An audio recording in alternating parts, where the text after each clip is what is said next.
name's Nicole, and today I'm going to be your guide as we give each and every one of you an inside look at what it means to care for the incredible animals here at SeaWorld San Diego. Across the park, our team of zoological ambassadors are working 24/7 to ensure the health, safety, and prosperity of our animals. There is so much that goes on behind the scenes, from preparing thousands of pounds of sustainable restaurant quality fish every day to conducting a variety of training sessions. We even have a team of veterinarians on site who provide routine and emergency medical checkups. Additionally, we have our SeaWorld rescue team who have come to the aid of over 39,000 animals across the world since the park opened in 1964. Now today we would like to give you an inside look at life right here at Orca Encounter. SeaWorld San Diego is home to 9 orcas who range in age from 8 years old to 57 years old, who continue to educate and inspire millions of guests just like you every year. Now, no 2 days are identical for our family of orcas. We switch up their routines to include interaction with different whales, and they can participate in a variety of training and enrichment sessions that stimulate them in different ways. Our facility has 5 distinct areas that our animals can explore. The pool that you are currently looking at is 36 feet deep, while our underwater viewing pool is 30 feet deep with a rock structure and live fish for the whales to interact with. Now joining us today are Ulises, Makani, and Kalia.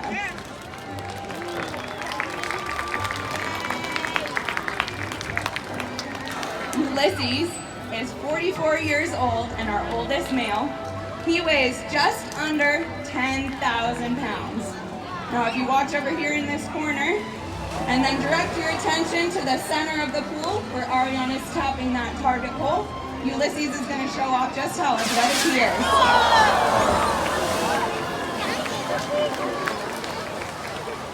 Up next we have Makani, who is our youngest whale and one of our silliest, and he's going to be showing off a behavior again towards the center of the pool. Direct your attention. Oh, he's waving hi to all of you. Now last but not least, we have Kalia, who is Makani's sister. She is 17 years old and also one of our most athletic whales.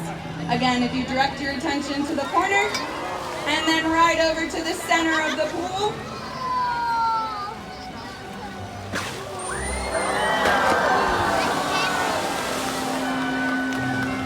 Now today we're going to be talking to all of you about the types of sessions that we offer our whales using the acronym HELPER. All of these letters stand for Husbandry, Exercise, Learn, Play, Presentation, and Relate.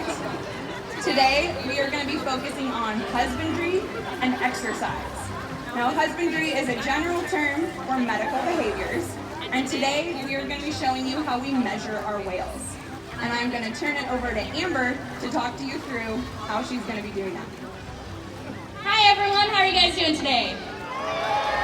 Awesome! Well, like she mentioned, we are going to be doing those measurements. Now we actually we measure our whales 4 times a year. And researchers can take this data out into the wild and utilize this as a baseline for a variety of different ages of whales.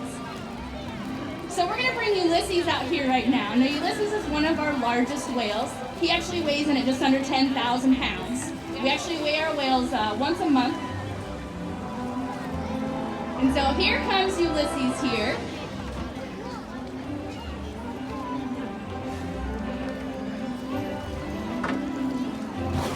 Hi, buddy. He's a big, handsome guy. Now I'm going to ask him to roll over. He's kind of watching Caitlin there right now. All right, here we go.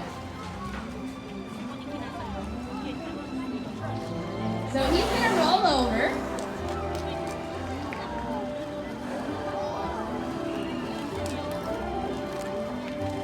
And what we're going to do is we're going to try and get his, like,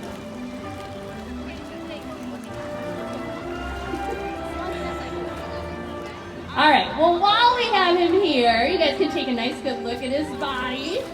He went just a little bit too far, so we're gonna reposition him here. So like she said, you guys are getting an inside look at what we do. So sometimes we just need to change things up a little bit. So we're gonna move on, we'll come back to that in just a second. We're gonna move on to measuring his dorsal fin. Ulises is coming up.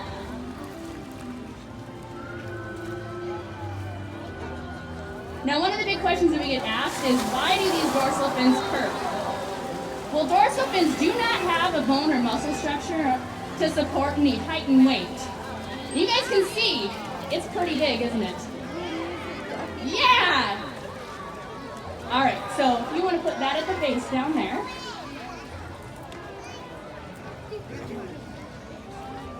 We're going to bring this up and over. And we're going to see just how big his dorsal fin is. You guys have any guesses out there? Any guesses? Just shout them out. 43 inches? All right, well, it was 1 meter or 150 centimeters, which is actually going to be 4 feet, about 9 inches. That's pretty big, isn't it? So imagine your nose being that long. There's no bones in your nose, right? Over time, what do you think is going to happen?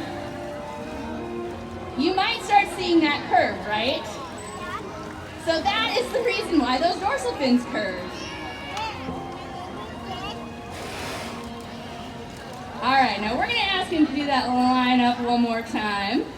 So line up meaning we're just going to ask him to lay his body out in front of us. This is a great way that we can do a body exam as well.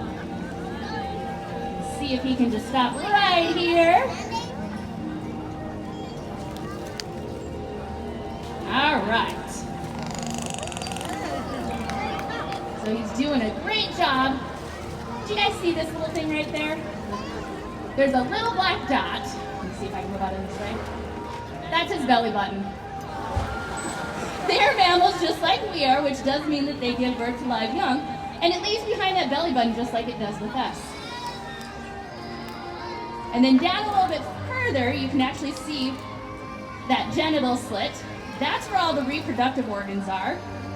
The males are going to have that slit like that, and then a long slit underneath. The females will actually have a slit on either side, looking kind of like a division sign, and that's how you're going to be able to tell the difference between males and females as well. All right, now he's kind of curving out a little bit. See if we can get him to straighten out just a little bit.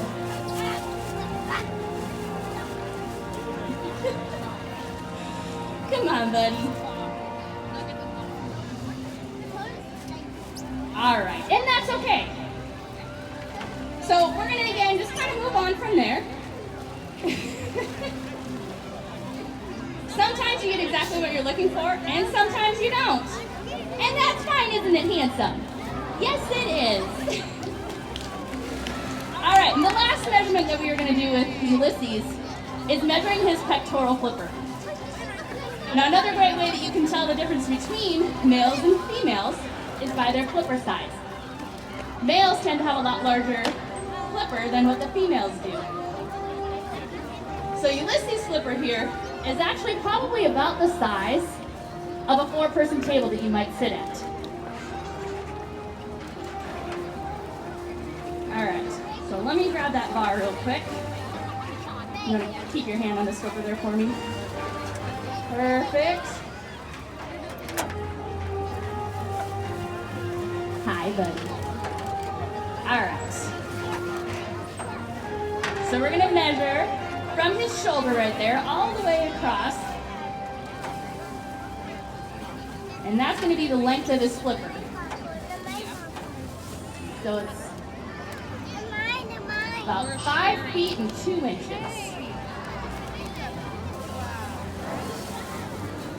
All right. And then we're going to measure the width of his flipper.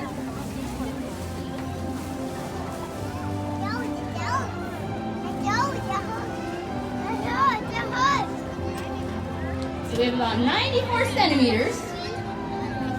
which is about 3 feet and 5 inches. That's a pretty big flipper there, buddy. Yeah. All right, so he did a great job. I'm gonna reinforce him. Now we do a lot of different types of reinforcements. Of course, we have fish. We can also use snow, jello, ice. We can give him a nice big rub down. So there's lots of different ways that we can reinforce the animals.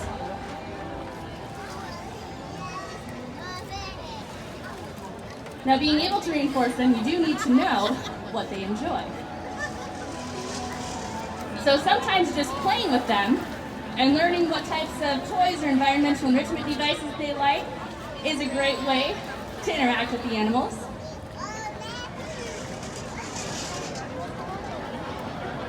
That is a lot of fish, isn't it? We actually weigh all of our fish out in the morning to make sure that they're getting the food that they need. And each one is going to be a little bit different than the next. Just like with us, we all metabolize our food a little bit differently. So Ulises here, he's getting about 130 pounds of fish every day. It's a lot, isn't it? Now Makani, he's also getting around that same amount, but he's a growing boy. All right, now we're going to get Makani out here. Now Makani is our youngest whale. He is still our smallest whale, but not by much.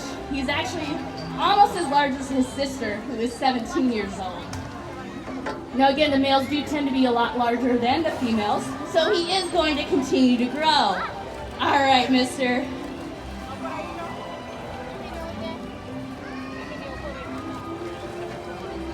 We'll see if we can get that nice line up with him. We'll see if we can measure his length here. So he's being a good boy. He's going to rest that tail fluke right here on the ledge. There we go. That's a nice big line up there.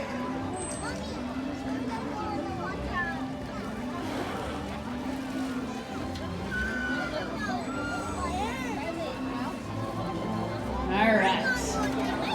So he's doing a great job. This is what we were looking for Ulises to do as well.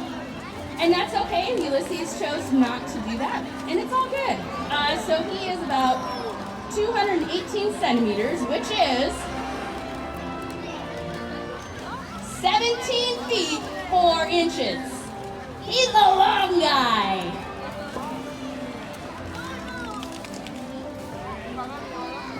That was very good, mister. All right, let's see what his flipper is. What do you guys think? Is it going to be bigger or smaller than Ulises? Smaller! Very good. He is still growing though, so you never know. It might get larger than Ulises. All right. So again, we're going to start right at that shoulder there. We're going to go across. So the length here is 82 centimeters, or just over 3 feet. So Ulises' flipper was definitely a lot larger than his. All right, and the width of his is 58 centimeters, which is just under 2 feet. That's still pretty big. That's a small child right there.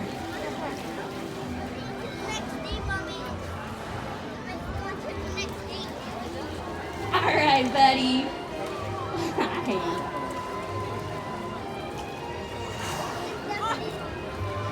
Now the tail flukes are very similar to that dorsal fin, so there is no bone structure in those tail flukes.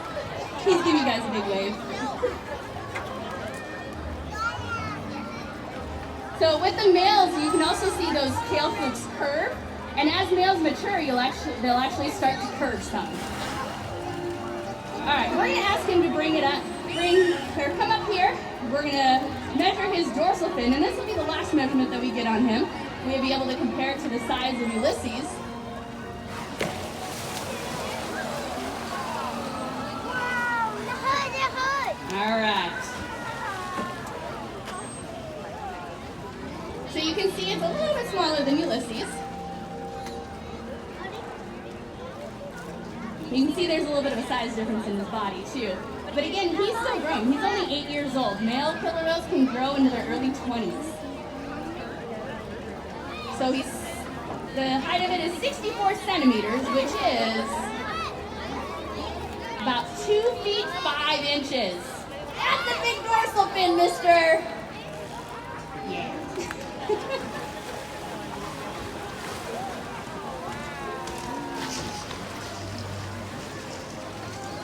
Now, all of these behaviors that you're seeing us do with those measurements are really important behaviors, but they require a lot of trust from the whales and from the trainers to the whales.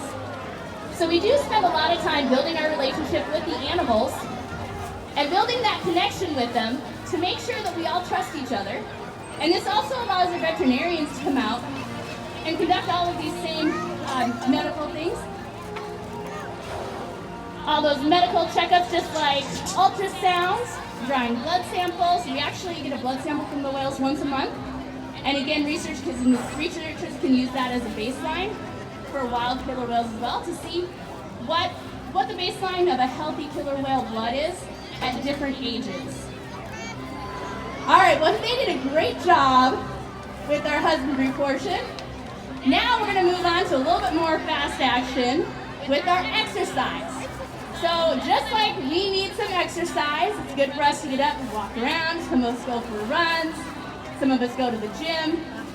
We want to offer the whales that as well. Now you might be thinking, well, they're killer whales. How do you exercise a killer whale? We have a lot of different ways to be able to do it. Right now, you're seeing kind of a variation of a lot of different behaviors. What we want to do is find behaviors that are going to increase their heart rate. So if you guys look on either side, you're going to see one of those behaviors that we can do to increase their heart rate. And what we're looking for then is for them to kind of continue on those behaviors.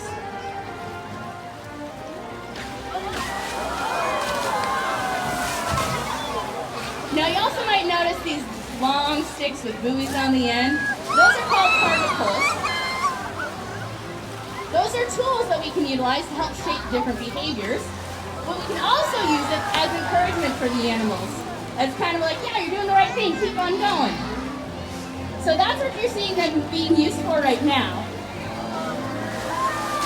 Because just like with us when we're exercising, we need a little bit of extra encouragement. You guys are more than welcome to encourage the whales as well. All right, so that was a great job with those bows.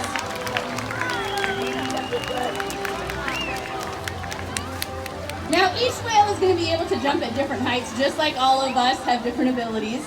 Some of them jump really high. Ulises is one of our most athletic whales, even though he is one of our largest whales.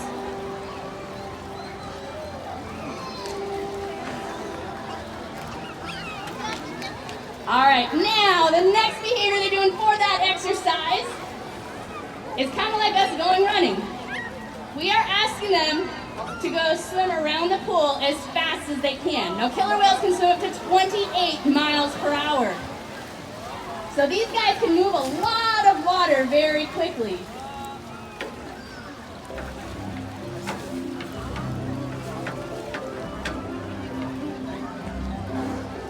Now, I don't know if you guys noticed, they asked all three to go. Did you see all three whales do that?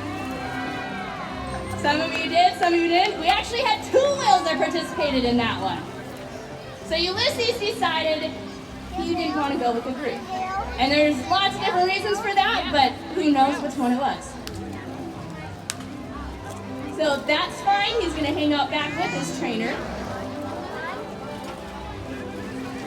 And now it looks like we have Makani doing that behavior on his own. So you see the nice wave? All right, and it looks like Kalia is going on that same behavior.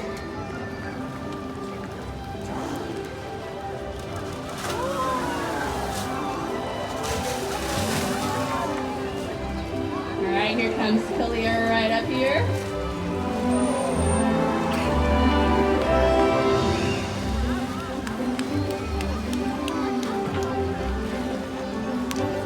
All right, now here comes Ulises on another behavior. Actually, I don't know if you guys noticed, he started taking off on that. He did a great job going. Ariane said, you know what, Ulises? That was a great takeoff. You did an excellent job. Thank you. So we have an underwater tone that we can play. It's a sound that plays underneath the water, and it's going to do the same thing as what our whistle does, and it tells the whales that they've done the correct behavior. Whoa! He almost washed me away. So we can play that underneath the water to let them know that they've done the correct behaviors. And during any of these behaviors, we want to be able to let them know at various times that they're doing that correct behavior. Maybe they have great energy, a great attitude. We want to let them know that, so we can play that underwater tone, and that'll let them know. Uh-oh! Sorry, everyone over there. So Makani was not sent on that behavior. We did not ask him to go get them soaking wet. We asked him to do a different behavior. So as you guys notice, we're going to let him continue going until he terminates or stops that behavior. Now when he returns back, I want you guys to watch what Hannah, his behaviorist right now, does. See if you see it. All right, so he terminated or stopped that behavior. He's going back to Hannah.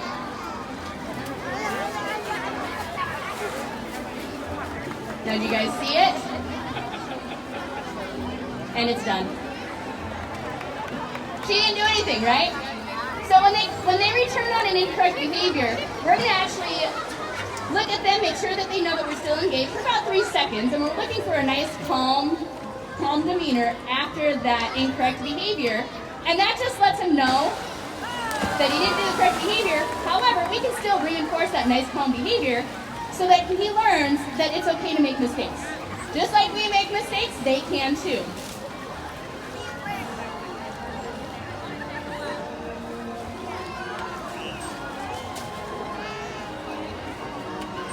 Now, killer whales are also very social animals, so I don't know if you guys are picking this out right now. There's a few things going on. Kalia kind of swam away for a second and came back. Now Makani has kind of swam away. Who do you think is the most dominant animal in the pool? Is it going to be our large whale, Ulises? No, I heard it over here. What about the small male, Makani? Yeah. Yeah, some people say yeah, some people say no. What'd you say over here, buddy? The female! Correct! Kalia! Almost the smallest of these whales. She will be the smallest here shortly. She is the most dominant whale in this pool. It is a matriarchal society, which means that the females rule. Alright, you guys, they did an excellent job with that exercise. I'm going to pass it back over to Nicole for our wrap-up. Alright, well, let's give our whales and our behaviors one last big round of applause here. We want to thank all of you for joining us today and joining us for a final goodbye. Kalia, Ulises, and Makani. Now, if you would like to continue your Inside Look adventure, we do have special screenings of Sea Rescue, as well as conversations with our rescue team and community partners. We also have displays with actual equipment used in presentations and rescues.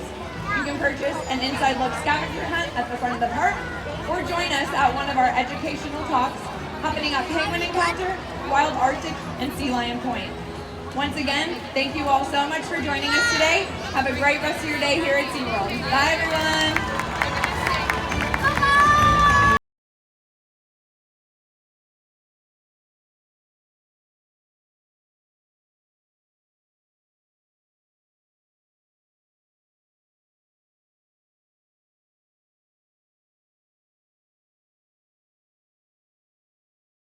The safety of our other guests, we kindly